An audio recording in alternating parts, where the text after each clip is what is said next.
So move with the time that you have. The world will keep spinning round.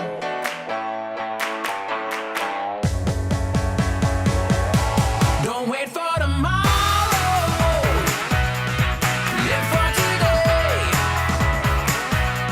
Keep chasing the sunshine and go out and play.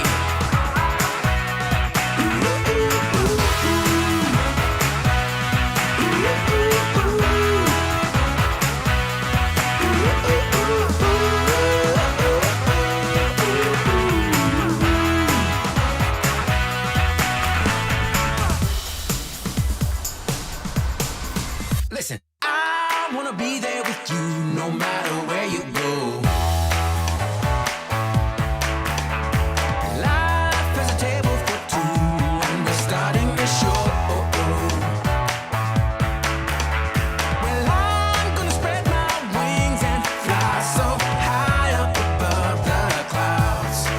You know that time doesn't wait for your dreams. We're living right here and now.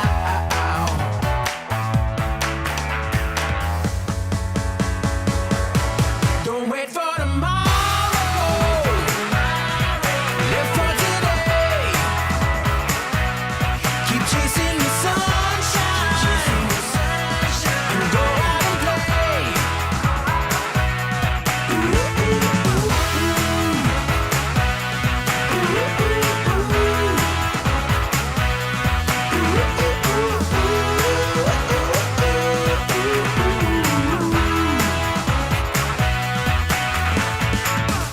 Are you ready for it? Better take your shot. It's gonna do the things that you wanna do, yeah. 'Cause this time is the right time, baby. You're the star and this is all about you. Don't wait for tomorrow. Live for today. Keep on chasing the sunshine and go out and play. You know, don't wait for tomorrow. Live for today. Just keep on chasing the sunshine and go out and play, yeah.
Hello! Okay. I'm glad you guys are here. Another life number 3. I'm counting the lives. I know it's going to get to a point where I stop counting how many life I already made. This is the third, and welcome to the third life. And today we have a really good conversation talking about the changes that happens now if you traveling in an airplane with your service dog.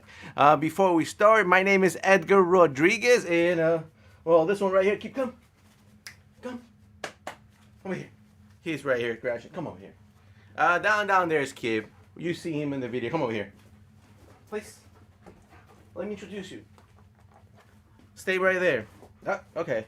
He's playing with a new bone, so he just don't want to be on the couch right now. He's want to be playing the floor. But that's Kib, my service dog. You're gonna see it later if you saw the intro when the countdown was there. You saw him for a little while. But let's get straight to what we're here to talk about. We're only going to have 30 minutes. This show is supposed to last 30 minutes. The first 2 live, I went over the 30 minutes. I didn't measure my time well, maybe. But we're going to do our best to stay in the 30 minutes. If you travel with your dog, many good things did happen. At the same time, some of the changes scare me a little bit, not because of the change, but because how much pressure is they're putting into service dogs, especially because of fake service dogs and emotional support dogs, which is another thing. And we're going to talk about today a little bit about both the service dog and the emotional support dog and what's going on with the airlines. If you're new around here, make sure to type in the comments new. Let me know where you're connecting from. If you're watching the recording of this live, again, you can just write down in the notes that you're new, and don't forget to subscribe like always and ring the bell. And if you like what we talk about today, you don't have to do it now, but if you like what we talk and you find it helpful, go ahead and give us a like, because that definitely helps the channel to grow. It motivates me too to get ready and do this. Today I didn't feel much to do it. I was tired. I said, I don't want to do it today, but at the end, I'm here like I promised every other Monday at 6 p.m. So if you say like, you leave a comment, all that motivates me to, even when I'm tired, to get over here in front of the camera and talk to you guys. So let's go ahead and start with a couple of the things that changed when it comes to flying. If you're flying with an emotional support dog, that's not allowed anymore. No more support, emotional support dogs. And that's really sad, because there's many people who need a support animal to feel better, especially if they're traveling to a new place, they're nervous in their airplane, they don't feel comfortable around a lot of people, especially in this time where we having everything that's going on around and stress you out. You might really need an emotional support dog. That's not happening anymore. They will be considered as pet, and they will pay as pet and travel. Maybe not travel in the cabin. Definitely not travel in the cabin with you, unless maybe it's a really small dog, which is not sure yet if you can put it in the basket to fit under the seat, and that would be allowed like it was before. That part, everything that I researched, I wasn't too sure if that's still allowed, but for sure, emotional support dogs are considered pets. Before, and something that changed for service dogs, before, if you were going to travel with your service dog, you didn't need to fill out any forms. Only emotional support dogs would have to fill out forms to travel in the plane. Now, with service dogs, you're going to have to fill it up. If you want to see the form, I put it in the notes. So it's a link to the form, so you can go and see what you have to fill up there. Make sure the dog is well behaved, is trained well, that the dog is able to hold, to go to the bathroom during the flight, or if it have to do it in the plane, that's going to do it in a way that's not going to disturb anybody. All that's good. I feel happy because And the part that they're putting a little bit of pressure to all those fake service dogs and fake emotional support, especially emotional, they fake a lot emotional support dogs to get in the plane. But at the same time, I feel sad because there's people who really need an emotional support dog, and now they don't have access to travel with it. Another change that is, it don't affect me because I travel with a dog, is that service animal is only dogs now. So they don't consider a miniature horse a service animal, or rabbits. They say rabbits and many other cats. Only dogs are service animals. So those people who need a miniature horse being proven for mobility, they won't be able to travel in the cabin with their miniature horse because it's not considered a service dog. Another thing is, which it was there in the past, is that your dog needs to travel with you in front of you, only taking your space. And this is tricky. Kip is 85 pounds. He's a big dog. And I'm going to show you a video really quick here. This is... Okay, let's see if we are back. I'm going to replay the video. Okay, I think we're back. Let me pause the video right here. We have definitely, if we have, I just had an issue with the internet. It dropped out of nowhere, and so we are back here, trying to reconnect, making sure everything is working before we give it a go, right? Okay. So we are back. We are back connected. Something happened with the internet here at my house, so I'm sorry about that. And let me go ahead and replay this video for you. And I don't know exactly where I lost you guys, but this is how we travel. If we're sitting anywhere, especially in the airport, Kip fits under the seat. He can sit there. But here in this plane, we're taking two planes. You see somebody else next to me. Kip is taking some of his space. And then in this plane is just me and Kip. So the next seat, it's empty. And now this was there before, where your dog needs to be in your space, only in your space. If you see when Kip was at the airport with me, it was perfect because he was under the seat with only his head between my legs showing out. But in the plane, you don't have that choice. He don't fit under the seat by any meaning. I mean, there's no way I can put him down there. And the only way he can fit is going sideways. So he always is going to take some of the next passenger space. So there's not much I can do in that case. Except one time I flew in Spirit, and they have right behind, no, in front of the emergency exit, they had these two seats. They have like an empty space, like they're missing a chair there, and we travel in there, and he was right in that hole, like a little space between the walls of the plane and the seat. There's a space, and he was right in there. That was perfect because definitely he wasn't taking in nobody's space.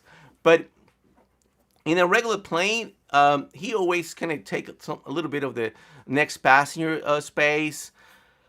For the most part, people are really polite and accommodate me in a way that it's not a problem. But now that they're putting more pressure on service dogs and putting more pressures on traveling with your dog in the plane, and that's the part that scares me a little bit, how much of that pressure is going to transfer to real service dogs. Some of that pressure that is there to clean some of those fake animals in the plane. We're having a lot of issues with them being aggressive, not behaving the right way, and us in the real service dog. How much of that is going to transfer to pressure to our size? That's the part that scares me a little bit. But other than that, if you read through everything in the notes, I pose the most asked questions. And one thing is that for what I read, it's more they're going to take in consideration the training of the dog. They still can ask you personal questions. They still can ask the same 3 questions like before. None of that has changed. You don't when you fill out the form, you don't have to specify what your illness is and what the dog specific do for that illness. You don't have to do that. But they're gonna base their assessment right there based on training. So this is where training becomes even more important, even that it is already for every service dog. But there's some behaviors that sometimes we let go and slide because we love our dogs, and now we have to be maybe a little bit more restricted. So when your dog is working, it's 100% showing that he's a service dog in the way he behaves, because that's how they're gonna measure you. One of the things that I always say, and they prohibit the airlines to stop service dogs to go in the plane because of their breed. So it can be any breed of dog. I mean, it don't matter which breed it is, still can go in the plane. But it's something that I always talk about. It's perspective, how people see it. Okay, I can't pronounce that word really well right now, but how people perceive your dog. I have a German Shepherd. It's a huge dog, 85 pounds. It's not the same thing if they see a Golden Retriever. People, when they see a Golden Retriever, they expect that dog to be a service dog. And when they see a German Shepherd working line like Kip, they expect him to be a police officer. And it's the expectation of the public. It's the perspective, the way people see dogs. Like pit bulls. People think pit bulls are bad dogs. So if you have a pit bull, yes, you're going to have more of those questions. You're going to have, your dog going to have to be maybe more trained and more well behaved than a Golden Retriever, because they're going to go for it. Every time you have a big dog, maybe a Rottweiler, a German Shepherd, we might receive a little bit more pressure because the type of dog that we have. So if you don't have a service dog and you are planning to get a service dog, take this in consideration really hard. Even though you love a specific breeds and that breed is good for your needs and it could be trained for the service that he's gonna offer you, I still recommend you stay with poodles, golden retrievers, Labradoros, dogs that people perceive as peaceful dogs, dogs that not gonna hurt them, and all that we can get in that rabbit hole and never finish. But that is one point that it's really important. Basically, that covers most of the things that I'm looking in my notes. Cover most of the things that the change with the airlines, and all this is happening because the fake emotional support dogs, and now they're not considered to be in the plane. They're pets, so that's good. At the same time, if you have an emotional support that you need, and then it's not so good, and that will be the biggest change in all of this. Plus, only dogs are considered service dogs. So here it is, definition for service dog. Okay, definition for service animal as a dog, and no longer require airlines to do. Okay, we talked about that already. Quite airlines. I was trying to go really quick through my notes right here. One note that I have is psychiatric service dog. They will be treated exactly like any other service dog, and they are like any other service dog. But because sometimes it can be confusing for some people that an emotional support and a psychiatrist service dog could be the same thing, and they're not. They're totally different. An emotional support is a dog that doesn't have any training. I mean, you can have any support. You can have a support rabbit, support cat. It don't need to do anything. You just have to be with you. A psychiatrist service dog, it will have a task, and they need to do that task to make your life better. So they're different. So they make the note, they make the specification that a psychiatrist service dog is still goes on their service dog. It don't want to mix one thing with the other one.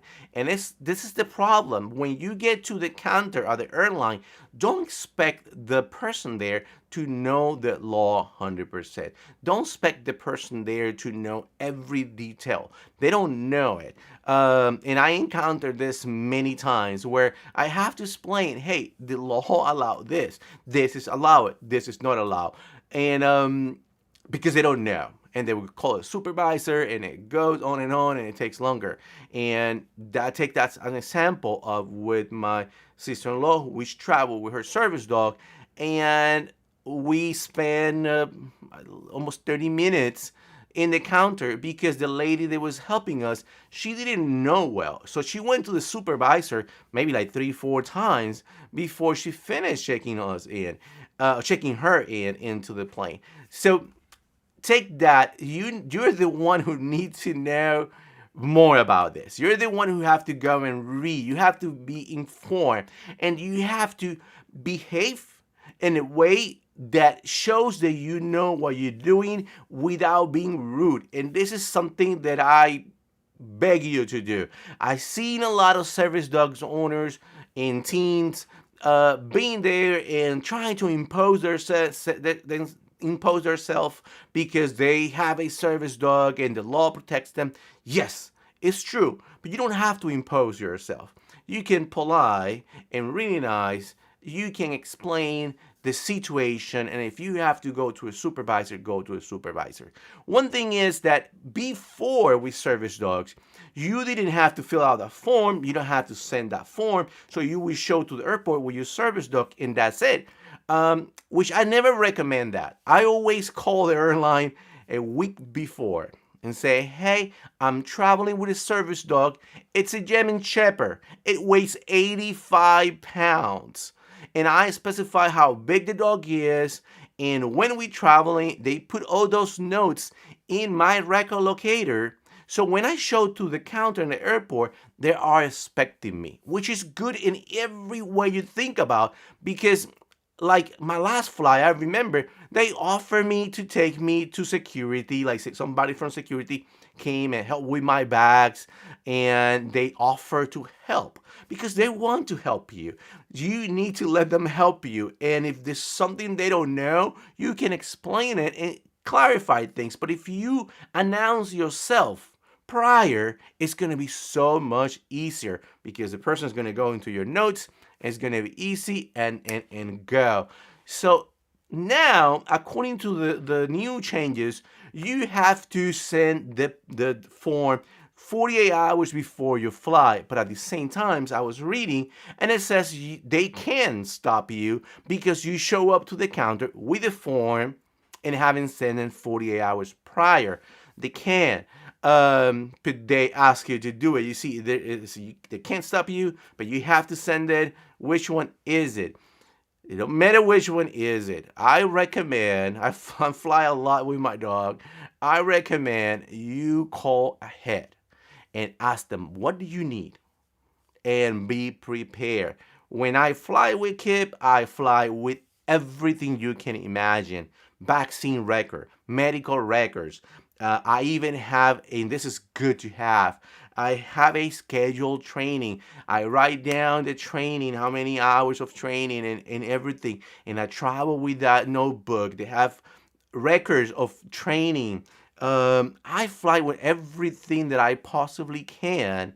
So when we get there, if they ask for something, even maybe they don't have to ask for the vaccines. But they do. They can't ask for it. But let's say they don't have to ask for the record of training. But you can show them. I mean, I'm not saying to try to make it hard for the next person behind you, because that's one thing. Some people show certificates like, oh, I have a certificate of my service dog being a certified service dog. There's no such a thing. And so now when I get there, they go and ask me, hey, where's your service dog certificate? I don't have one. There's no such a thing. There's no registration for service dog. So they make it hard on me because they show something that is not real. I'm not saying to do something like that, but make sure you bring all the documentation that really are for your dog. They really are super. I mean, it's good to have, and that's gonna make it easier for you and easy for everybody. That way, we don't still motivate lawmakers to do more pressure, put more pressure on us. It's already hard enough sometimes to travel with your service dog, so we don't want to we don't want them to make it harder. One last thing that they have is you only can fly with two service animals. Remember, when you say service animal, and in this environment that you're traveling in a plane with a service animal, now they're talking about dogs. Service animals, it's a service dog. That's it. There's nothing else. So they only allow you to travel with two service animals in the plane. Honestly, if you need more than two, um, it's I don't know how easy it's for you to travel with more than two service dogs, and I know there's some people who has more than one. I haven't met anybody with more than two, but if you have more than two, it's personally, I don't know how you do it. I mean, kudos to you because I don't know how you do it with two. Like travel with one, it's sometimes stressful enough and hard enough, and sometimes even uncomfortable because awkward the way the dog had to sit, which you don't make. This is the part that doesn't make any sense to me. Like the dog only can take the space in front of your seat. So if you have two German shepherds, I don't know where you can fit those two dogs, and I don't know the logistic. I know they have to accommodate you, but I don't know the logistic there. And remember, if your dog doesn't behave correctly, they can take you out of the plane. They can say that you can't fly with that dog. So now they couldn't be looking. They're going to be paying attention to the dog's behavior. Because it's there. And honestly, I don't think the flight attendant and nobody in the airline industry really want to deal with service dogs in the plane. They don't want dogs in the plane. They wish that they could take everybody out. And I'm not saying this in a bad way, but I know it's more work for them, and they not really want that. It's not that they're not looking forward to that. Plus, they're flying for free, and so let's make it easy for them as much as we can, and that way they're gonna treat us really nice. And this is something that happened to me before we go. I think I cover everything that has to do with this.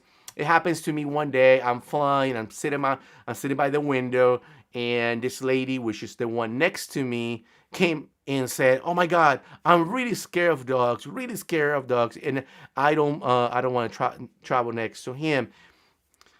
It was another lady, so she was sitting in the middle. The other lady said, "Well, you have to talk to the flight attendant." I didn't. She don't let me talk. She went straight. Say you have to talk to the flight attendant. So they switch your seat. When the flight attendant came, I said, "Hey, I don't have any problem to move to another seat. If you have to move me to accommodate her and make sure you can accommodate my dog, I don't have any problem moving places." This is the attitude that I'm talking about. That's the attitude that you have to have, not only in planes. I think you have to have the attitude everywhere you go, because that's going to help you and it's going to help all of us when we behave polite, nice, not because we have the right to be there, not because they have to accommodate us. No, let's make it easy. Let's be nice. And she said, "No, we're gonna accommodate the lady in someplace else," and they find a new place for her. And that was the end of the story. And then so I travel with NTC next to me, which makes it a lot more comfortable. But again, be polite, be nice.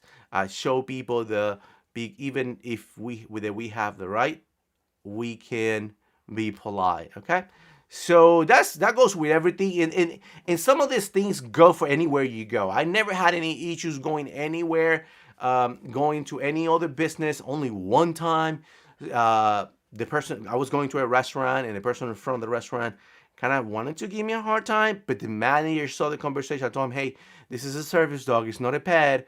And by law, he's allowed to go with me anywhere. And he answered, oh, by law, dogs are not allowed in this restaurant. That was the end of the conversation because right in there, the manager showed up and how you doing, sir? Where do you like to sit, inside, outside? Choose your place.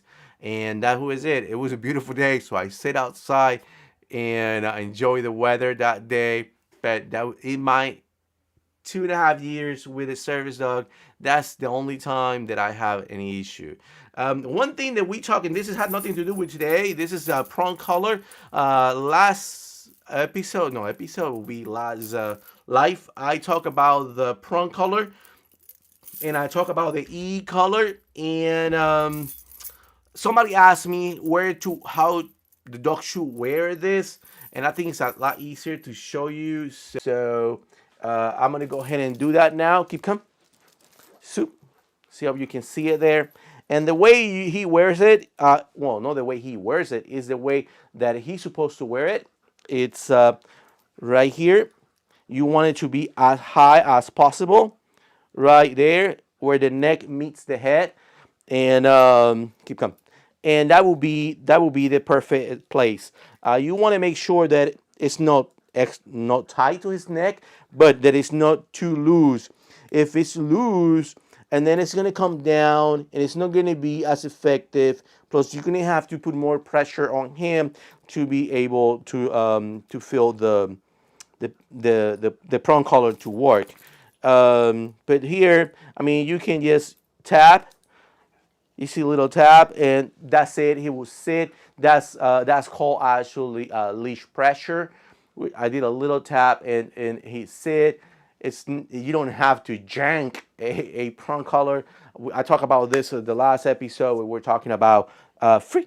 We were talking about one with prong collar and the E color, and the controversy where there's a group of people who think it's bad and it should be only a positive reinforcement. And if you want to see hear a little bit more about that, go ahead and watch that last live. But I forgot. Somebody asked me, so just make sure prong collars go right here. It's only a tap. It's called leash pressure. What are you doing? It's not janking on the dog by any mean.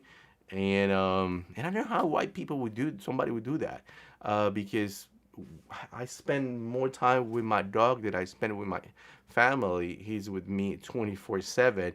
It's someone that I love and show me love and help me have a better life. So I don't think there's any reason to mistreat my dog.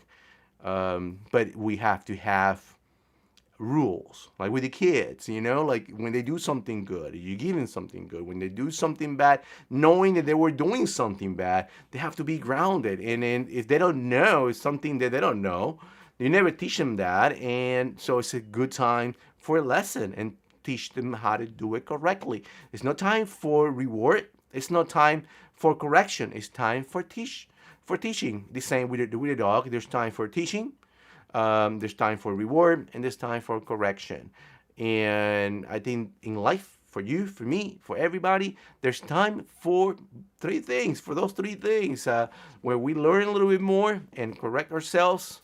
When we need corrections because we did something wrong, we might get a ticket for that. I haven't get a ticket in 20 years, but it could be something like that. And there's time where it's learning, correcting, and when you actually say, very good job, you did a very good job, and you actually put yourself in the back. So the same thing with your service dog and everything that you do in life.